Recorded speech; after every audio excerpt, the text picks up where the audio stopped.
दोनों। नमस्कार, स्वागत है आप सभी का एनएफ न्यूज पर। मैं हूं आपके साथ रोहित। पहलगाम में हुए आतंकी हमले का बदला भारत ने जिस तरीके से लिया, उसके बाद पाकिस्तान बिलबिला रहा है। पाकिस्तान अब दुनिया के सामने अपने आप को लाचार और बेचारा दिखाने की कोशिश कर रहा है, तमाम प्रोपोगेंडा फैलाने की कोशिश कर रहा है।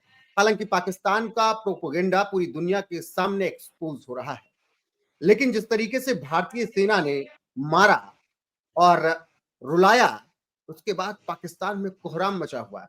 ऐसे में मेरे साथ इस वक्त विशेष मेहमान संजय गुप्ता, राजनीतिक विश्लेषक, जुड़ गए हैं। उनसे बात करेंगे भारत के ऑपरेशन सिंदूर पर और पाकिस्तान को जवाब दिए जाने पर। बहुत बहुत स्वागत है संजय गुप्ता जी आपका एनएफ न्यूज पर। धन्यवाद सर, नमस्कार। एक भारतीय के नाते सबसे पहली फीलिंग क्या रही जब ये खबर आप तक पहुंची?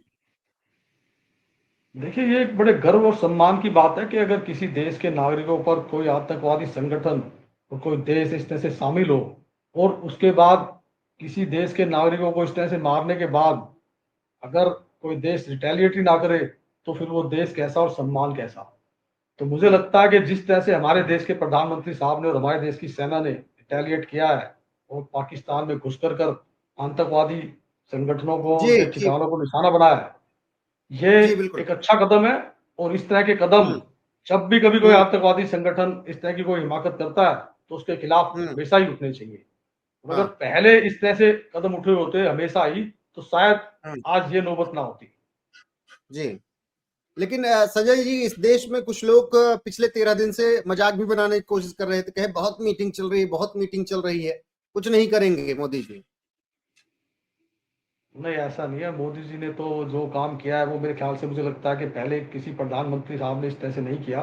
भले ही 1971 के युद्ध में श्रीमती इंदिरा गांधी जी ने पाकिस्तान के 2 टुकड़े किए हों, मगर उसके बाद क्या किया, एक शिमला समझौते के एक कागज के टुकड़े के बदले में उन्हें सब कुछ दे दिया।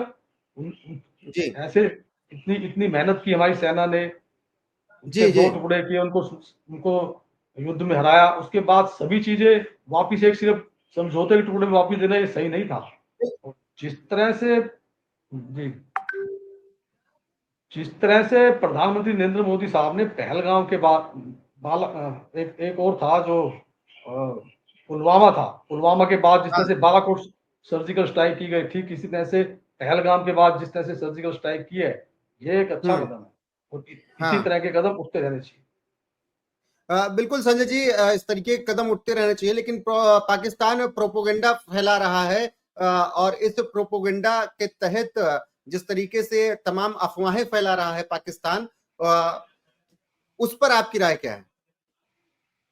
देखिए, पाकिस्तान के पास और कुछ बचा नहीं है। पाकिस्तान तो अफवाहें फैलाएगा और इस तरह की धमकियां देगा कि जैसे उनके पास पता नहीं क्या है, उनके यहाँ कुछ हुआ ही नहीं है। अगर हो हम्म अगर कुछ हुआ ही नहीं है तो इस तरह से तस्वीरें कैसे आएंगी, उनके रक्षा मंत्री, विदेश मंत्री इस तरह से घबराएंगे कैसे, उनके सेना अध्यक्ष इधर उधर भागते क्यों फिरेंगे। पाकिस्तान हमेशा से ही इस तरह की काराना हरकतें करता रहा है, जिससे कि हम्म उसने अपने आप को ये दिखाया कि उसके पास एटम बम है या उसके पास फलाना या ढिमका है, मगर हमारे देश की सरकार को और हमारे देश की सेना को उसकी कोई परवाह नहीं करनी चाहिए। और जिस तरह से अब ये जवाब दिया गया है, ये बिल्कुल सही जवाब दिया गया। बिल्कुल। अभी तक बिलावल भुट्टो और ख्वाजा आसिफ जैसे लोग कह रहे थे परमाणु छोड़ देंगे, सिंधु में पानी रोका तो खून बहा देंगे। खिसियानी बिल्ली खंबा नोचे, इसके अलावा इसमें क्या कहेंगे, क्योंकि अगर वो इस तरह से जिस तरह से परमाणु की धमकी देते हैं, क्या हमारे पास नहीं है, क्या हमारी देश की सरकार नहीं है? और अब तो प्रधानमंत्री नरेंद्र मोदी साहब हैं। ये वो हम्म प्रधानमंत्री नहीं है कि जब सीमा में घुसने से पहले सोचते हो। ये वो प्रधानमंत्री है, अगर किसी देश की सरकार ने, अगर किसी देश की सेना ने, अगर किसी आतंकी संगठन ने हमारे देश में घुस करके कोई इसी तरह की घटना का अंजाम दिया है तो उसकी सीमा में घुसकर उसको इस तरह से करारा जवाब दिया जाएगा जिस तरह से दिया जा रहा है। अच्छा, जब प्रधानमंत्री नरेंद्र मोदी ने सऊदी अरब का दौरा रद्द किया इस हमले के बाद और वो वापस भारत लौटे अपना दौरा बीच में छोड़कर, फिर 2 दिन बाद बिहार चले गए, बिहार में चुनावी जनसभा उन्होंने संबोधित कर दी। तो उसके बाद बड़ी किरकिरी हुई, लेकिन पीएम मोदी ने वहां से कहा कि यही वक्त है, सही वक्त है और ऐसा मारेंगे कि इनकी 7 पुश्तें याद रखेंगी। तो जो पीएम मोदी कहते हैं वो करके दिखाते हैं। आज प्रूफ हो गया फिर। बिल्कुल, इसमें कोई दो राय नहीं है। जिस तरह से सऊदी अरब का दौरा रद्द किया, ये इस बात का प्रमाण था कि किस तरह से मुद्दे की गंभीरता को समझते हुए वो वापिस अपने देश में आए। उन्होंने जो दिशा निर्देश देने थे देश की सेना को खुफिया एजेंसियों को वो दिशा निर्देश दिए, उसके बाद अपने काम पे लग गए और जो दिशा निर्देश दिए उनका रिजल्ट आज देखने को मिल रहा है। बिल्कुल भारतीय सेना ने जिस तरीके से एक बार फिर से घुसकर मारा और अच्छे से ठोका है, जो 9 ठिकाने नेस्तनाबूद किए गए, क्या इसके बाद हम उम्मीद करेंगे आतंकवाद पर लगाम लगेगी?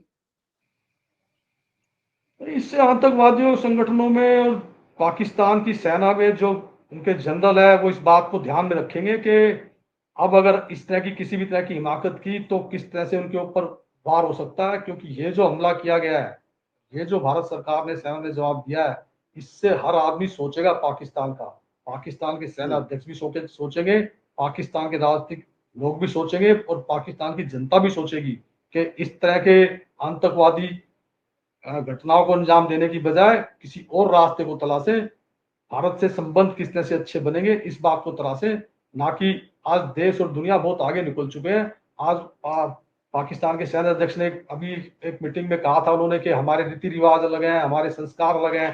तो अगर आपके संस्कार रीति रिवाज अलग है तभी तो आपको पाकिस्तान दिया गया। पाकिस्तान में आप अपना रीति रिवाज संस्कार अपनाएं, हिंदुस्तान के अंदर घुस करके आप क्या दिखाना चाहते हैं कि आप हिंदू हैं तो उनको गोली मरवा देंगे, मुसलमान है तो उनको भी गोली मरवा देंगे, कलमा पढ़े मुसलमान तुम्हारे लिए, ये किस तरह की।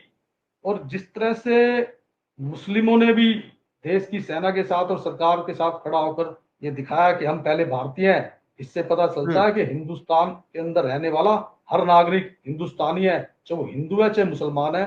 उनको पाकिस्तान के आतंकी संगठनों के साथ खड़ा नहीं रहना है, बल्कि देश की सरकार के साथ खड़ा रहना है। बिल्कुल संजय गुप्ता जी, भारत ने जिस तरीके से कार्रवाई की, सेना ने जिस तरीके से कार्रवाई की, लेकिन इसी देश में बहुत से लोग कह रहे थे कि पाकिस्तान पर हमला नहीं करना चाहिए। क्यों नहीं कुछ करना वक्त चाहिए? पहले मतलब अब हमारे मतलब क्यों नहीं करना चाहिए? अगर हमारे देश के नागरिकों को कोई देश, कोई आतंकवादी संगठन और कोई देश उसको सपोर्ट कर रहा हो तो उस पर हमला नहीं करेंगे तो क्या करेंगे? क्या उनकी आरती उतारेंगे? मतलब क्या चाहते थे वो कि मार गए कोई बात नहीं चला जाए? जैसे हेमराज का सर ले गए थे मनमोहन सिंह की सरकार में, उसके बाद मनमोहन सिंह सरकार ने कुछ भी नहीं किया, चुप बैठी रही, ना कोई ऐसा बयान दिया ना कुछ वो किया, तो क्या ऐसे ही बैठे रहते? ये मोदी काल है, ये मनमोहन काल नहीं है। ये बिल्कुल संजय भारत जी, लेकिन अभी अभी वक्त सेना के शौर्य को बताने का है। मेरा एक सवाल यहाँ पर ये कि पहलगाम में जिस तरीके से चैन खोल के धर्म देखा गया, पूछा गया कौन से धर्म से हो, हिंदू जो थे मारा गया, फिर कहा गया जाके मोदी से बता देना। अब जब ऑपरेशन सिंदूर हुआ है तो ये बता दिया गया है कि क्या धर्म है, क्योंकि सिंदूर उजाड़े गए थे पहलगाम में। बिल्कुल जिस तरह से ऑपरेशन सिंदूर नाम दिया गया और जिस तरह से हिंदुस्तान की महिलाओं के सिंदूर को उजाड़ा गया और उसीलिए इस ऑपरेशन का नाम सिंदूर दिया गया। और सिंदूर की क्या ताकत होती है ये देश की सेना ने और मोदी साहब ने दिखाया है कि सिंदूर हमारे लिए मामूली बात नहीं है।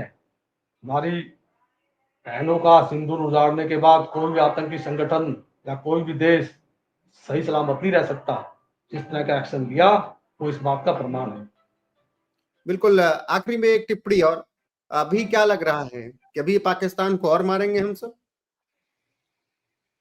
बिल्कुल देखिए, अब पाकिस्तान के खिलाफ अभी ये शुरू हुआ है और मोदी साहब के दिल में दिमाग में और क्या है ये तो अभी आगे चल के पता चलेगा। और पाकिस्तान इसके बाद किस तरह का रिटेलिएट करता है ये भी मायने रखता है। पाकिस्तान के रिटेलिएट के बाद अगर पाकिस्तान ने किसी भी तरह की ऐसी कोई हिमाकत की जिससे कि हमें जवाब देना होगा तो मुझे लगता है कि पाकिस्तान को धूल में मिलाने का ये सही समय रहेगा और पाकिस्तान के टुकड़े करने का भी ये सही समय रहेगा, क्योंकि पाकिस्तान वो देश है जो एक आतंकी संगठन देश है। ऐसे आतंकी देशों को सही नहीं रहने देना चाहिए, इनके खिलाफ उचित कार्रवाई करनी चाहिए जिस तरह की कार्रवाई मोदी सरकार कर रही है। ठीक है संजय गुप्ता जी, आपका बहुत बहुत शुक्रिया हमारे साथ जुड़ने के लिए, अपने विचार रखने के लिए एयर स्ट्राइक पर और सेना के शौर्य को बताने के लिए। बाकी देश भी इस वक्त गर्व कर रहा है। अभी के लिए बस इतना ही। जय हिंद, जय भारत। बने रहिए आप हमारे साथ। नमस्कार।